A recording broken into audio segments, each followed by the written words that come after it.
Cymraeg, Gruff ydw i, a dwi'n astudio Astudiaethau Chwaraeon a Addysg Gorfforol dwyieithog. So nes i penderfynu mewn i astudio'r cwrs achos da fi ddiddordeb dofn mewn i chwaraeon a hefyd mewn i ardaloedd dysgu.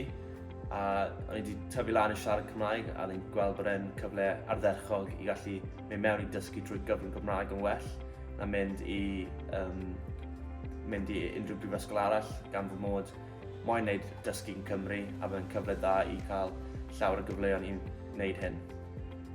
So, fi'n teimlo fel bod nifer o manteision. Dwi'n cael ysgoloriaeth i ddechrau off gan y Coleg Cymraeg. Mae hwnna'n helpu lot trwy'r adeg yn Caerdydd ac wrth bod yn myfyrwyr. Dwi hefyd gweld bod y cwrs yn llawer fwy personol gan fod llawer llai ohono ni. Mae tua 15 ohono ni ar y cwrs ar y funud a fi'n teimlo fel fi'n gwneud perthynas rili dda gyda'r myfyrwyr eraill ac hefyd gyda y tiwtoriaid. Dwi'n cael cymorth wrthyn nhw wrth wneud fy gwaith a mae'n helpu lot mwy gyda fi.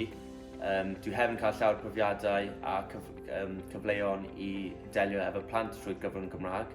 Pan mae ysgolion dy mewn, dwi'n cael y cyfle i gallu siarad Cymraeg gyda nhw, neu trial helpu nhw dysgu bach mwy o Gymraeg.